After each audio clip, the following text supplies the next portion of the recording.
Hello മക്കളെ, ഈ വരുന്ന ഓണപരീക്ഷയ്ക്ക് സെക്കൻഡ് ചാപ്റ്ററിൽ നിന്ന് ഒരു ഷുവർ ക്വസ്റ്റ്യൻ ആണ് മൈക്രോസ്കോപ്പും ടെലിസ്കോപ്പും തമ്മിലുള്ള ഡിഫറൻസും അതിന്റെ സിമിലാരിറ്റീസും. മക്കളെ, മൈക്രോസ്കോപ്പ് നോക്കിക്കഴിഞ്ഞാൽ മൈക്രോസ്കോപ്പിൽ നിങ്ങൾക്ക് രണ്ട് ലെൻസുകളെ കാണാം. രണ്ട് ലെൻസുകളും കോൺവെക്സ് ലെൻസുകളാണ്.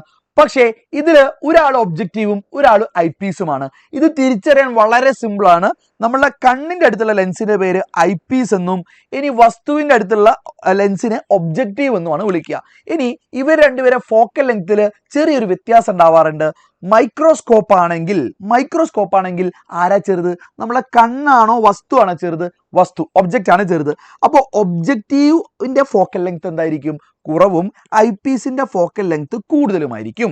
ഓർത്തു വെക്കുക, വസ്തു ചെറുതാണ്, അപ്പോൾ ഒബ്ജക്റ്റീവിന്റെ ഫോക്കൽ ലെങ്ത് കുറവും ഐ പീസിന്റെ ഫോക്കൽ ലെങ്ത് കൂടുതലുമായിരിക്കും. ഇനി ടെലിസ്കോപ്പിലോട്ട് പോയി കഴിഞ്ഞാൽ നേരെ ഓപ്പോസിറ്റാ. അവിടെയും രണ്ട് ലെൻസുകളുടെ പേര് ഐ പീസും ഒബ്ജക്റ്റീവും തന്നെയാണ്.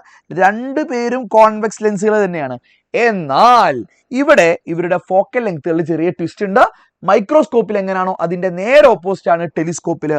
അതായത് ടെലിസ്കോപ്പില് ഒബ്ജക്റ്റീവിന്റെ ഫോക്കൽ ലെങ്ത് ആയിരിക്കും കൂടുതൽ, ഐ പീസിന്റെ ഫോക്കൽ ലെങ്ത് കുറവായിരിക്കും.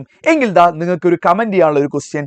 എൻ്റെ കയ്യിൽ 100 സെന്റിമീറ്ററും 200 സെന്റിമീറ്ററിന്റെയും രണ്ട് കോൺവെക്സ് ലെൻസുകൾ ഉണ്ടെങ്കിൽ ടെലിസ്കോപ്പിന്റെയും മൈക്രോസ്കോപ്പിന്റെയും കൃത്യമായിട്ട് ആരൊക്കെയാണ് ആക്കേണ്ടത് നിങ്ങൾ താഴെ കമന്റ് ചെയ്യാം.